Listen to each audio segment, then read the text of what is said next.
Welcome. We'll be starting in 7 minutes. I know many participants are still in the sessions, but please get ready. If you are watching us following on Facebook, LinkedIn, or another platform, we're really looking forward to this session. This is really what Teach to Reach is all about. It's about leadership for learning. We'll be explaining actually what that means, what is presenting the Global Council of Learning Leaders for Immunization, and it is the founders already. A number of them are with me in the room who will share what is their vision and for this Global Council of Learning Leaders, and we'll launch the call for Teach to Reach participants to go beyond this conference in order to really tackle together this wicked challenge, this complex challenge of the transformation of learning in order for learning to be the best buy for global donors and something that can actually help achieve the immunization goals. So we're still 6 minutes away. We have to corral everyone back from the conference. So I'll be right back. I'm going to go do some corralling. Enjoy the music, and we'll see you in 6 minutes.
All right, we're now 4 minutes away from what to many of us, to the founders of the Global Council of Learning Leaders, may be potentially the most important session of this entire conference. And I'm going to explain what you can expect So in just 4 minutes, and thanks if you've just come in from your session. We know the sessions still have 4 minutes to go, but we appreciate you coming early, especially for members of the Global Council themselves. So I hope I'm not looking too disheveled at this point. This has been quite a day, 3 days, and we're close to the closing plenary, which will start in 3 minutes and 30 seconds. Hello to Shahid Iqbal, to Subhashri Das from Rajasthan, India, and Amel El-Tahir. Always a pleasure to see you here. So, and with me already, there are 33 members of the Global Council. We'll be starting in just over 3 minutes. Thank you, Jemima, for the kind words. I'm actually trying to share your message. So the Global Council of Learning Leaders for Immunization, we're going to be explaining you what that is, or rather, its founders are going to tell you and to share for right now, it's individual visions. And we thought we'd go through this elaborate process to select who was going to speak on the day of the plenary. And actually, I would say that the way we trust and care for each other is such that we don't need to do that. We trust, and I know I've been in touch with several members of the founders of the Global Council who've been thinking deeply about what they want to say today. There are over 400, almost 450 people still on the conference floor on the third day right now, and they're all going to be joining the plenary. So that is, this is a significant moment. Obviously, every country in the world is focused on COVID-19 vaccine introduction. There's never been this much awareness about vaccination, about immunization, and what a difference it can make. And in that, the capacity of people who do immunization, you heard it in the plenary interviews that we did with Violaine Mitchell from the Gates Foundation, with Anuradha Gupta from Gavi, and with Kate O'Brien from the World Health Organization. This is a critical issue, how we teach to reach, how we reach the unreached, how we make sure that people who work in immunization have the competencies they need at the right time, at the point of work, and especially when they're so busy and when there's so much to do, how we build learning systems that will take us to achieve the next immunization goals, the goals that have been set in the Immunization Agenda 2030. And adopted by the World Health Assembly, so by all of the countries in the world. So that immunization agenda is likely to be of interest and is something that the Global Council could potentially contribute to. We're 1 minute away from starting, so I'm going to just see here. Yes. So we're going to shift gears, and hopefully we'll be corralling everyone back into the plenary room and out of the sessions.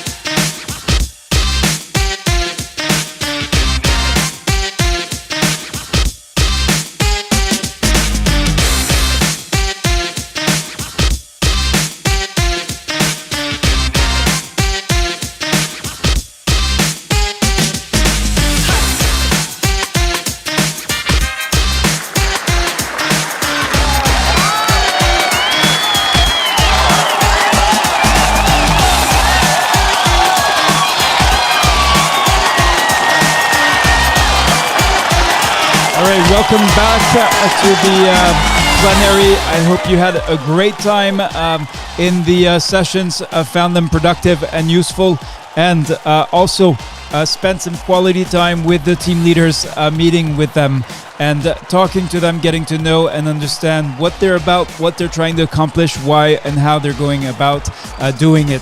Now, this is the moment that I think many of the members of the organizing committee of Teach to Reach have been waiting for, because it is when we formally introduce the Global Council of Learning Leaders for Immunization. I mean, I'm going to unpack what is involved in that, and I want to make sure that my colleagues from the foundation, as well as the support team members, are right now corralling everyone back into the plenary. This is for us the single most important time of Teach to Reach. This is when we are going to figure out what we might do next together beyond a conference. In the same way that we with the courses that we propose, people put together a project, and once they get done with the course, they get their certificate, and then we ask them, well, are you ready to do something with the work that you did, with what you gained, with what you learned, with what you produced in the course? So that is what we're hoping to do today. So I'm pleased to introduce the Global Council of Learning Leaders for Immunization, and I'm now going to turn to the founders. But before I do that, I'm going to tell you just a little bit about where this council came from. So in the Teach to Reach program, we started with, in March 2020, what we call Level 1 certification. And that was about the basics of instructional design, how you could take an immunization training challenge and the immunization training activity and figure out specific concrete ways to improve it by looking at performance gaps.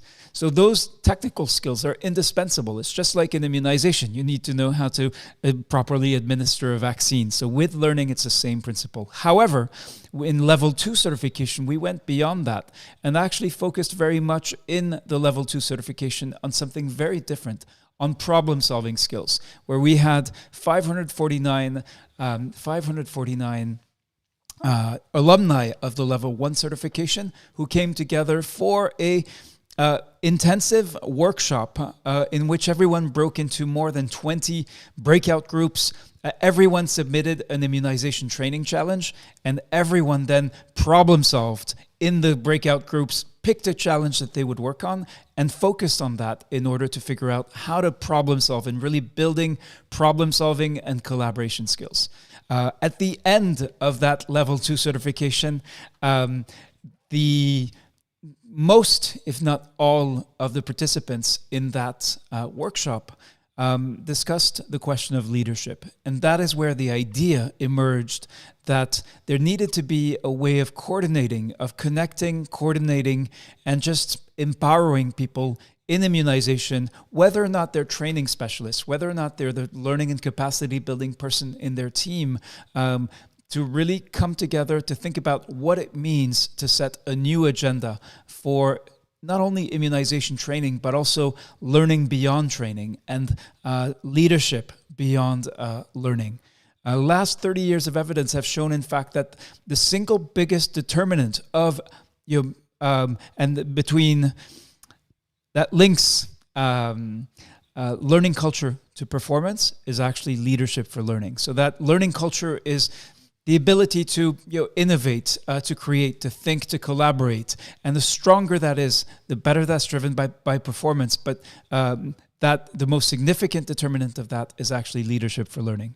So that is all I'm going to say now, because the important thing today is to actually hear from members of the organizing committee who are also the founders of this council. So I would like to go to Rajat Garg, who is here. And Rajat was nominated in the discussions of the Global Council. Let me just go, just make sure that he's here. And that, yes, Rajat, the floor is yours. Very much looking forward to hearing what is your vision, a singular vision, personal vision at this point, of what you think this Global Council can do, will do, should do. And we do have 3 questions for you. Why is this council needed? Why did you join? What difference will the council make? And how should global partners support the Global Council? But feel free to expand on anything that you consider important and significant to say to those assembled today here for Teach to Reach. Thank you, Rida, for giving me an opportunity to speak. I think that this council is very much needed, as you know that learning is one component that is very much required, and innovation is in training, is the need for the R. So definitely, if there is some innovation that is happening in some part of the world, then it has to reach to the other part of the world. There should be sharing of ideas. So it provides an excellent opportunity to share the ideas. So that's why I think it is required, and I wanted to learn a lot from the people around the globe. That's why I joined the council, and I think that's why I joined the council. And the difference the council will make, I think, is that it will help in not only in the generation of new concepts. Because see, if there are different ideas that are generated from by different people, so there can be intermingling of ideas, and there can be more solutions to the problems. So I think that's why uh, it is required. And I think global partners can definitely support. They can support this global council in many ways, like for firstly the sharing of ideas, secondly providing the technological support. The use of technology is very much required. So any innovation in terms of technology that is happening anywhere, then I think that should be shared. And global partners are really like the WHO, UNICEF. They are well equipped uh, to do these, bring the technology in the healthcare and in the delivery of the services. So I think the global partners can support the Global Council by technical support, as well as in any other way in which they can do that. So that's all from my side, Reda. Thank you. Thank you, Rajat Garg. We have the Francophones have already met. The founders have already presented their vision. And so we got feedback from participants in the Teach to Reach conference. I don't see Charlotte here. I'm going to turn to Shalini. Shalini, are you able to speak? I hope your connectivity is good today. I'd like to ask you if you could read this feedback that we received from. Hi, Rita, and hi, everybody. Thank you. It's a pleasure to be here. So one of the things that gave me added value was the potential implementation of the Global Council of Learning Leaders for Immunization that could pool efforts to find common solutions to immunization-related problems at the operational level. This international council could be a catalyst for innovation, information, and exchange within health structures. Thank you, Shalini. Another testimonial from the Francophones in response to the presentation of the Global Council founders. The Global Council is very important, this person said, as it brings together several actors in the field of immunization who share their experiences in order to better guide their future community actions in immunization. I am also joining this council to improve my training in vaccination and to share experiences on what I have learned today. So two visions expressed from the Francophone side of immunization. Shalini, you joined Teach to Reach. This is where you first became a scholar. So I want to go back to you and ask you to share, knowing that, of course, you joined the TGLF team last year following Teach to Reach. You were key to the Level 2 certification for Teach to Reach. Would love to hear what your vision is. You are also a founding member of this Global Council. Why? What difference do you think it would make? And what kind of support would you want in order for this Global Council to thrive and to be successful? So thank you very much, Rita. And I think this council is needed because, firstly, through TGLF, we have got such a great platform for so many professionals, immunization professionals from all over the world to connect. And loads of these scholars have trained and got really remarkable trainings with TGLF. And I think through this council, all the members are connected with each other.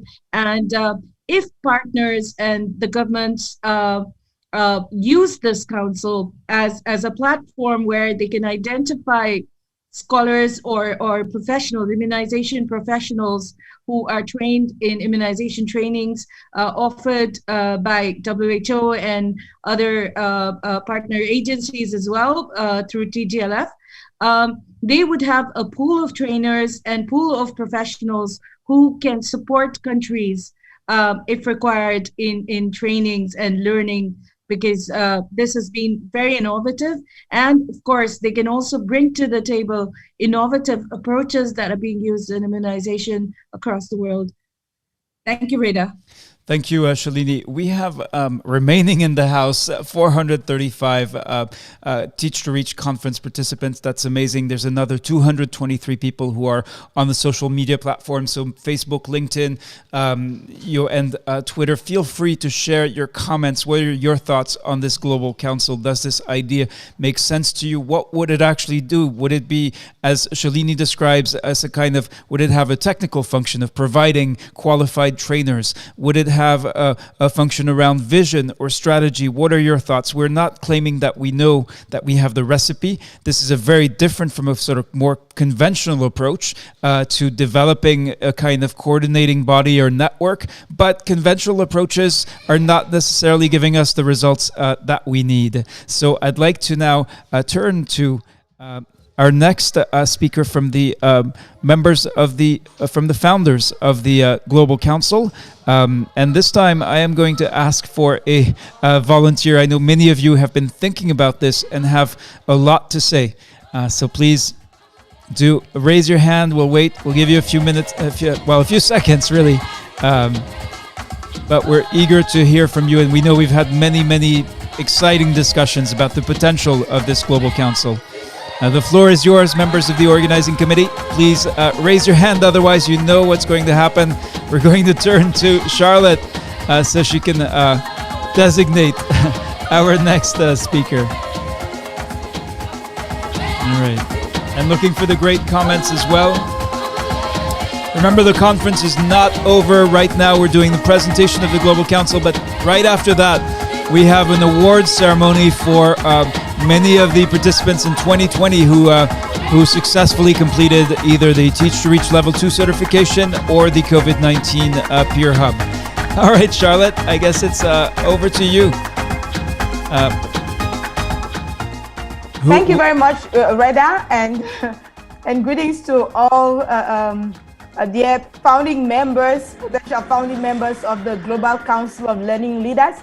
So, as always, I'm going to turn towards a very active scholar in the room, member of the Nigerian Organizing Committee for the Teach to Reach Conference.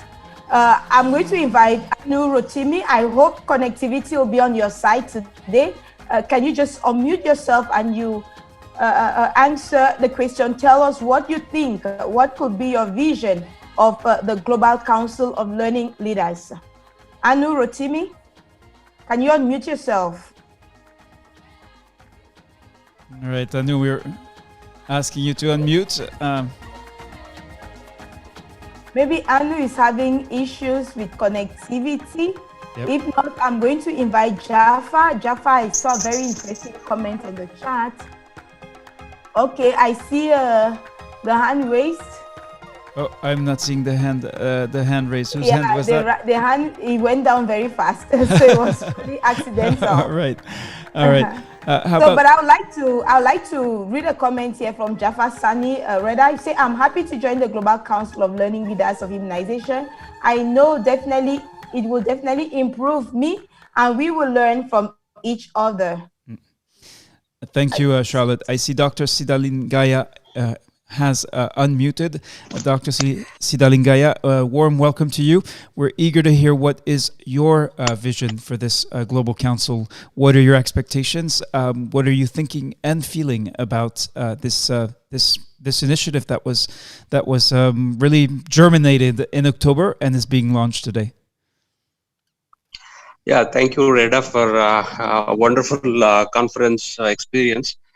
I really sincerely thank all the organizing committee members and those who have contributed in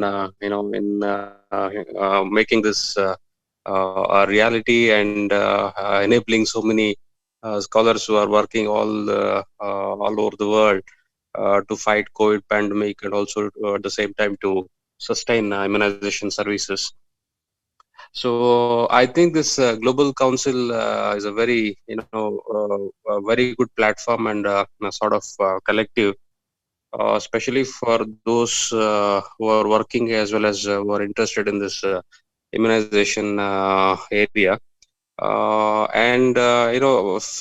me, over the last 2-3 years since I started following Geneva Learning Foundation, I've learned a lot basically through so many courses, and it has really expanded my thinking and exposure. So I think this council can play a crucial role and act as an interface between various agencies, governments, and to maybe in many ways. One aspect is that technical part, like training and preparing trainers and capacity building. There are other aspect is to brainstorm and generate ideas, and it can be used in any sort of way. So it will be a really good thing that should happen. And I don't see any other initiatives there across the world which brings together so many people. So I think I really appreciate this thought, and I wish all the best and success. Thank you. Thank you very much indeed, Dr. Sida Lingaya.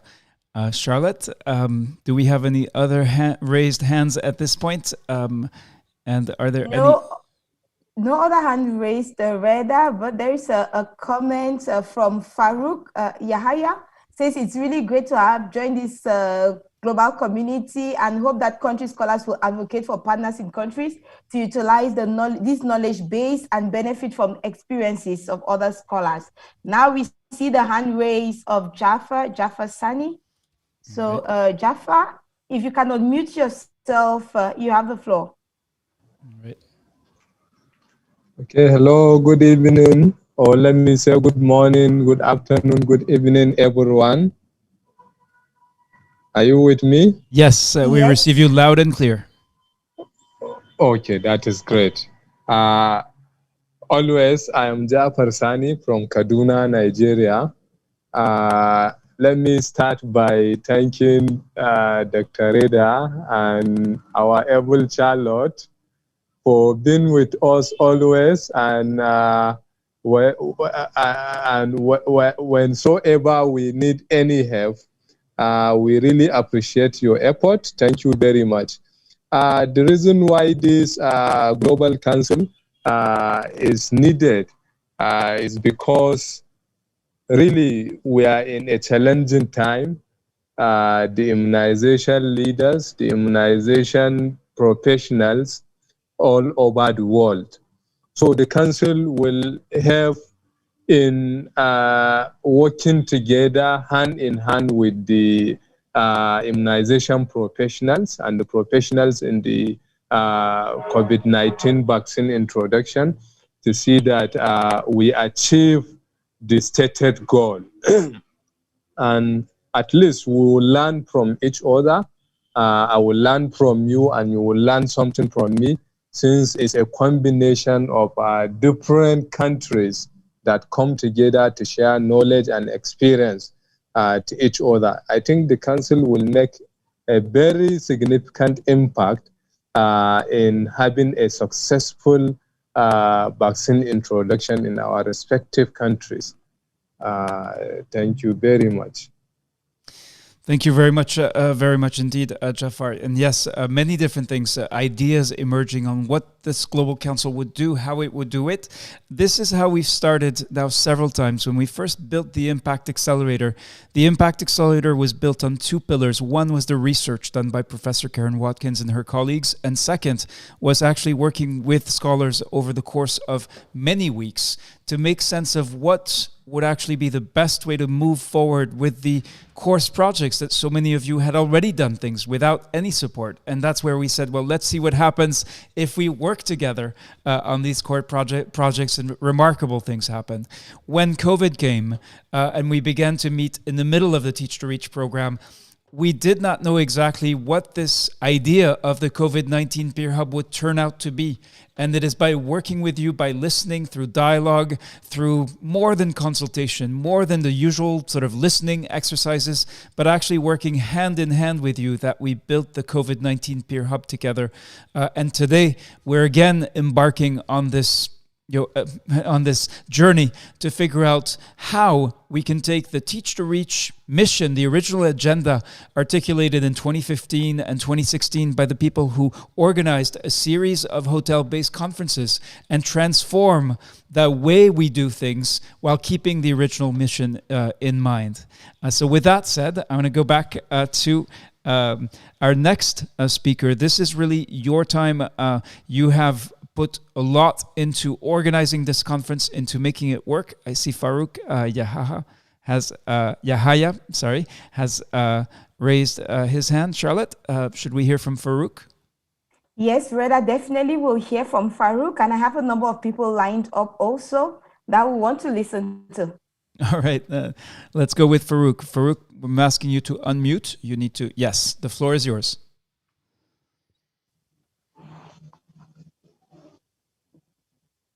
Yeah, hello.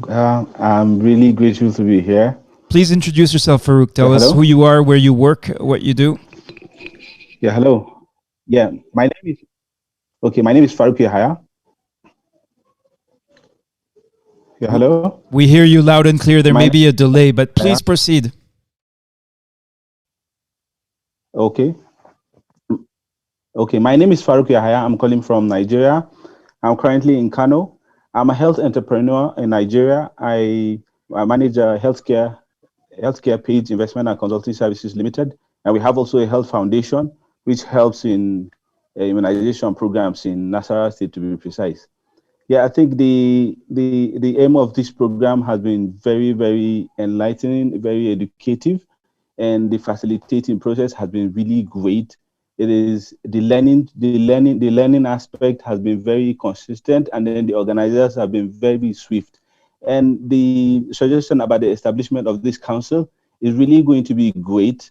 And I hope that country health authorities should leverage on these and partner with this council if it happens to be set up, and I hope it will be, so that the human resource and that have benefited from this learning affair will be able to come up with ideas, workable ideas that will help deal with immunization issues. Like in Nigeria, we're still striving to deal with the polio virus, and now we have the COVID-19 virus, and then the fight about the virus. The government commitment has been very great, but utilizing this aspect will go a long way in seeing that we achieve the success we all envisage to.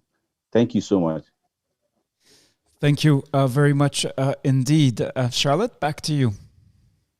Thank you very much, Reda. Right now, earlier on, Sohini left a comment in the chat, so I just want to invite her to unmute and say loud and clear, because it seems as if she couldn't raise her hand. Sohini, over to you. Thanks, Charlotte. So yes, I'm very excited to see, where we lead to with the Global Council of Learning Leaders. And as Reda has mentioned that, it's a human network of knowledge, and this time, it's forming with a focus on capacity building. So that is very, very exciting. I think, we're going to work together to really transform learning and immunization. And why we need the council is, I think many people have already spoken about it. But one thing that I would like to add is, we do not often get opportunities, even though we know people who work on learning. We do not get an opportunity to interact and hear from them. And those who have learning experience sometimes do not have, let's say, experience in immunization. So the council could be an excellent platform to combine people with different kinds of experiences and different kind of skills, which I think together will really, really be helpful in strengthening immunization training. And this, I believe, is also the reason why global partners should support the Global Council of Learning Leaders, because it will help them see a pool of people with very different kind of resources and very different kind of skill sets that they share. So I'm very excited to hear more about it, and thank you, and over to you. Thank you very much indeed, Sohini. Let's have a round of applause for the speakers so far. We're hearing many, many different things being articulated, and that is how we began the journey of sense-making in the same way we did with the to build the COVID-19 Peer Hub or the Impact Accelerator. Now, I would like to bring to the attention of the Global Council a first challenge or dilemma. It is one thing to say, to declare our intentions and to say that we want to commit to learning, and many of you through this conference, especially members of the organizing committee and the council, have demonstrated that. But to go beyond intentions, let's put the Global Council to the test.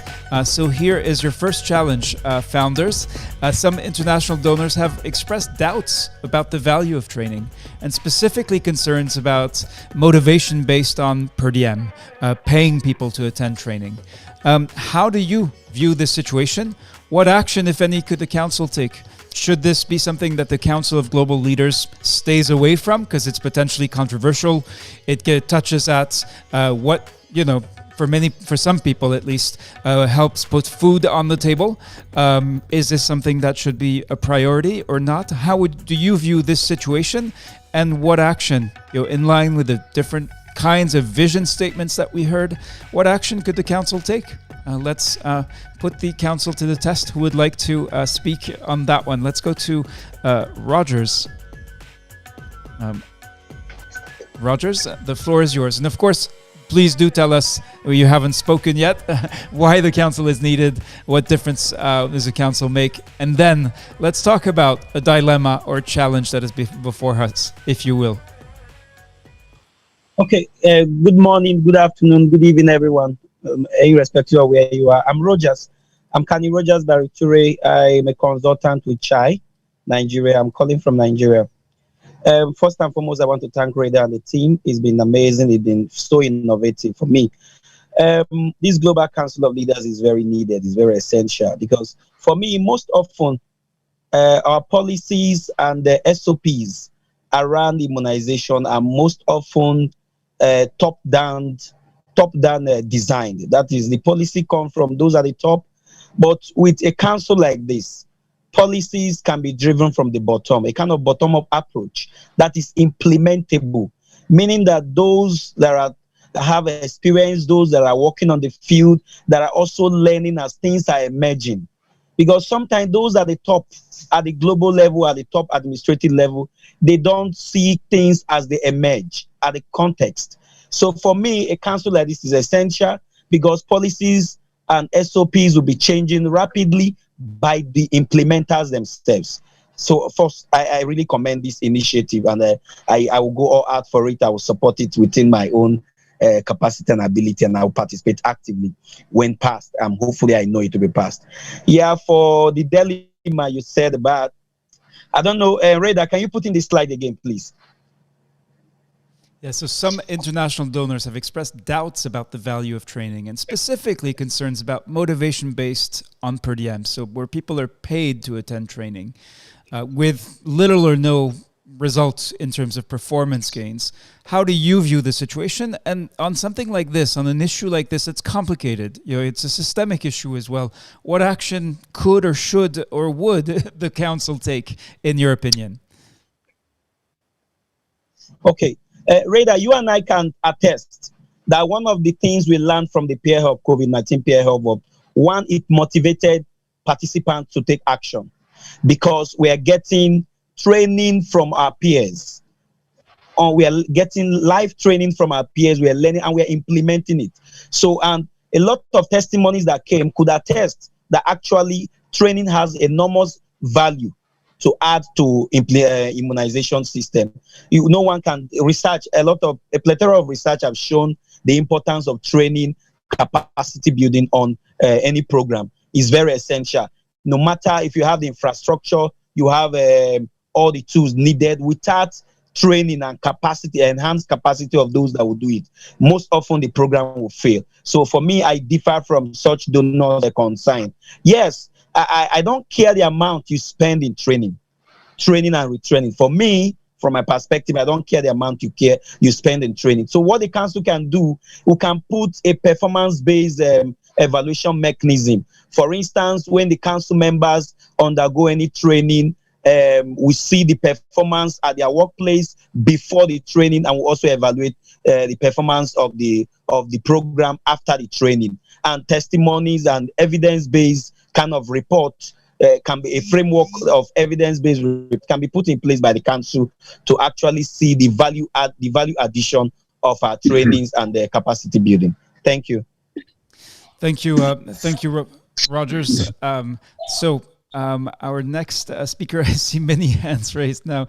I actually don't know how you find the hand raised in Zoom, which is why I could not answer that.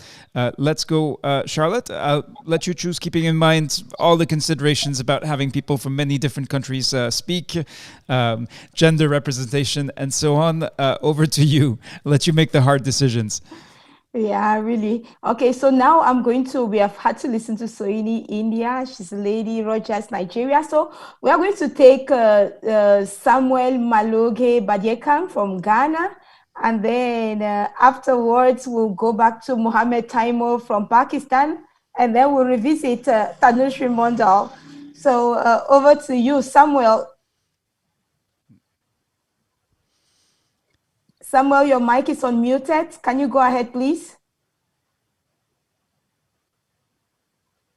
All Unfortunately, right. Reda, I can't hear Samuel. Nope, so, neither can I, yeah. Okay, so we are going to take Mohammed Taimo from Pakistan. Mohammed, can you unmute yourself? Yes, thank you very much, Charlotte and Reda. Thank you for the kind opportunity. Am I audible? Yes, loud and clear. Yes. All right, thank you very much. This is Dr. Mohammed Taimur, a WHO consultant from Pakistan. First of all, answering why is the council needed?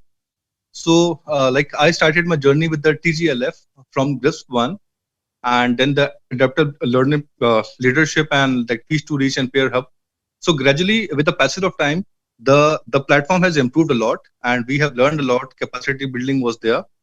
And I guess at a greater level, it must reflect itself. So that is the reason why there is a need for the General Council, in which we get donor support as well, just for the sake of implementation of the new innovations, if you want to do. And other than that, like the other question regarding the training thing. Okay, now. So we see the situation, it happens is people do not get that much interest in the trainings just because what I've observed is that the training sessions, they are not that interactive, and they are mostly like lecturing the participants. But as we have learned from here, from the Geneva Learning Foundation, that things should be precise. They should be to the point, and they should be, people must be attracted towards the training things rather than prolonging them for 6 to 8 hours.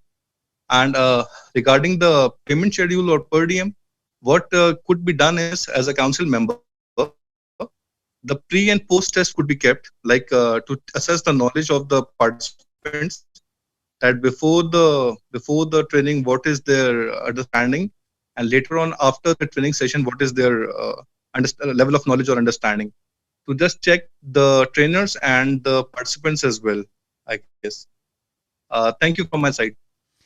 Thank you very much. Some great comments coming in inside the plenary on the conference, at the conference venue, that I want to point your attention to. If you're not looking at them, please go in and have a look. We're not going to have time to read them all. And then some additional comments coming in via Facebook. Hawa Tens, who says the council will help countries support each other, share ideas, and learn from each other. Dr. Okoyen Ebikapeye says value for money is key issue. The motivation motivation for training must be navigated beyond financial gain for healthcare workers. I believe most folks would agree with that. The question is, how do you believe that, is how to change that equation, that complex equation of motivation?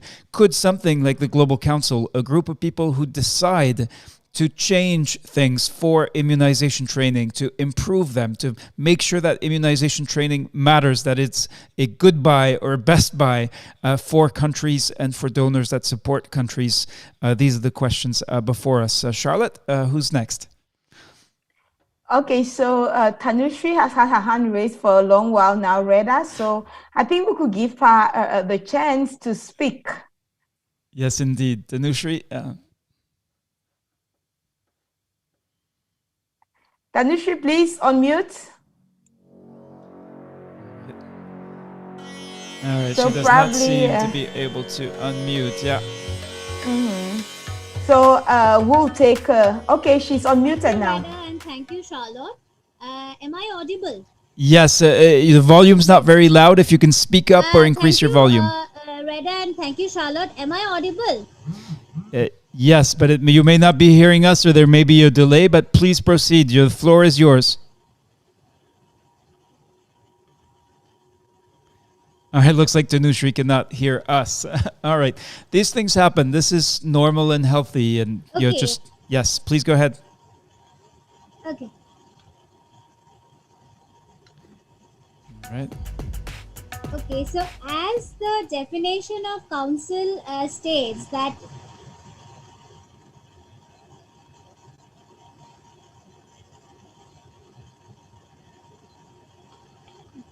there's probably a lag between when you hear us and when we hear you. A little bit delayed. Yes, please go ahead.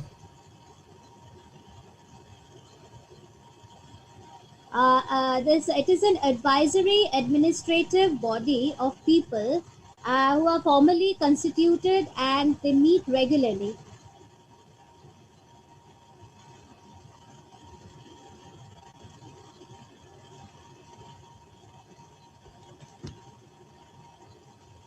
It seems to me, Charlotte, like this has happened more often during this conference than at any other time in the past.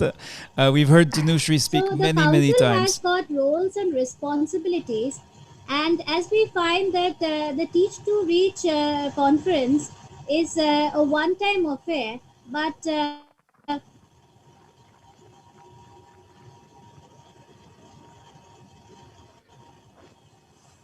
unfortunately, it's as if Tanushree is really having connectivity issues. So Reda, we may have to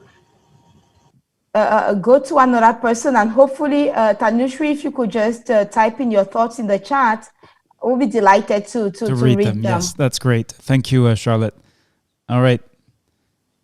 So who is next? There's a long list, and we are 7 minutes away from closing this plenary. But this is next is actually something we call the commencement, and the commencement will be the occasion to recognize the individuals who completed in 2020 the Teach to Reach Level 2 certification and COVID-19 Peer Hub exercise on vaccine hesitancy that took place respectively in October and December. So please, if you'd like to honor your colleagues, whether or not you are receiving being awarded a certificate today, we invite you to stay. We will hear as we read and as we award these certificates, we will pause to hear from the country team leaders as well as from the new or recent alumni of the programs that we are and the individuals we are honoring today. So we have time for a couple more people, but it's not over yet. If you look at the program, you can see that at 6 p.m. we'll start the commencement event for 2020 scholars. But it was extremely important to hear, to begin and to share with this fairly large audience. We know there are already, from the first couple of days, hundreds of additional people who've looked at the recordings who couldn't make it, mostly because of connectivity issues. We know it's not easy. Charlotte, let's try one more time to hear at least two more voices before we close this plenary and move into the commencement for the 2020 Scholar graduates. Okay, thank you, Reda. So we are going to cross over to the Americas. I would like to invite Maria Monzon from Argentina. Maria, your hand is raised, so if you can unmute yourself, you have the floor. Thank you. Hi, my name is Maria Monzon. I am from Argentina, from Corrientes, and I do think this council is most needed this year after all the big challenges that we faced last year. And one thing that I wanted to share was my experience from all over this side of the ocean, like Charlotte was saying, is that what I found by meeting my peers all over the world is that experiences and a lot of these great minds put together, they work and things change. And it's not if the idea comes from India, from Ghana, or from Brazil. It's that everybody has the best set of mind, and we're thinking of getting the world better with immunizations, with trainings, with everybody learning what they need to learn and how they need to do it to make a better future for everybody. So I really think that this is going to be a huge challenge for everybody, but it's going to pay off. There's no doubt about it. So just being short because of a time issue. So thank you very much. Thank you so much, Maria Monzon. I want to again point out the great, the quality of the comments from conference participants. So Musliuddin Jimo says, I strongly agree that motivation, haven't actually read this all the way yet, motivation monetary-based training should not encourage, as it is usually not result-oriented from my observation and experience. However, the need for training and retraining cannot be overemphasized, hence a need-based capacity building followed by assessment of those trained and be used as performance-based assessment during staff promotions. That's where it gets complicated. It's not a simple question. It is systemic because in some cases, per diem makes up for the inadequate pay received by health workers, and it's a complex economy built around training, where training and performance is no longer the objective. In some contexts, we cannot generalize either. So let's hear our final contributions. Maybe one more person, Charlotte, and then we'll close, but it's obviously the beginning of a conversation. And thank you for accepting, for the Global Council, accepting to take up the challenge and its first dilemma. Charlotte. Yeah, and I'll first of all start by apologizing to all those whose hands are raised, but who will not have the opportunity to speak. But we do hope that in the nearest future, those opportunities will present themselves. So I want to turn to AK Hudu. Hand has been raised for quite a while. So AK Hudu, please, if you can unmute yourself, you have the floor. Some kind of gender balance. Okay. Good evening, colleagues. Yes, we hear you loud and clear. Good evening. Yep. Am I laudable and clear? Yes. Okay. So I am AK Hudu, working as a C4D emergency response team for polio program, Abuja, Nigeria. Actually, I just want to add to what most of my colleagues just said right now about the motivation aspects.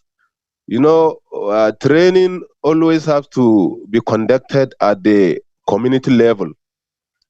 That is, if we conduct the training at the community level, especially at the world level, we didn't need much motivation that is based on stipends or anything. If we really have the people being the ownership of programs within the community, we will definitely succeed. It's a matter of getting to the community instead of starting it from the top level, as one of my colleagues just said. So when we try that approach, we definitely get success to our programs. Thank you. Since there is not much time, over. Thank you so much, AK Hudu. Those are going to be the final words for this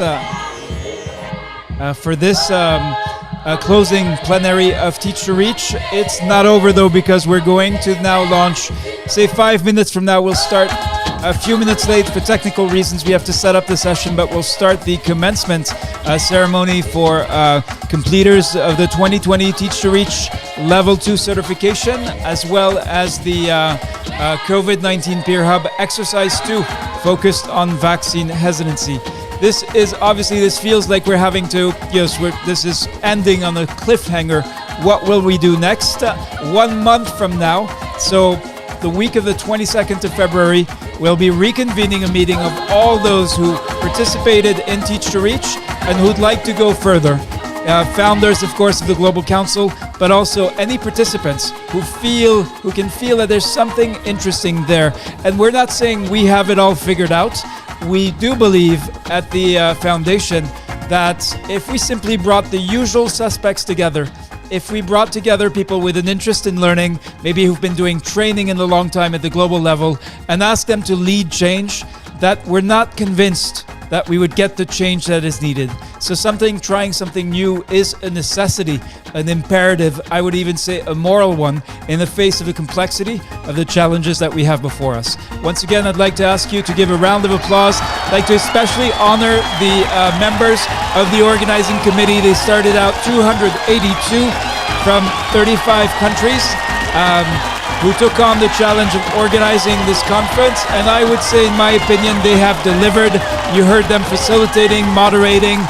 You've seen their notes that they've been taking as rapporteurs. They helped us shape and think through how to make this conference fit for purpose and actually relevant for practitioners wherever you may be working on the immunization challenges of our times. Once again, thank you, and stay tuned. Don't go anywhere. We're going to be kicking off.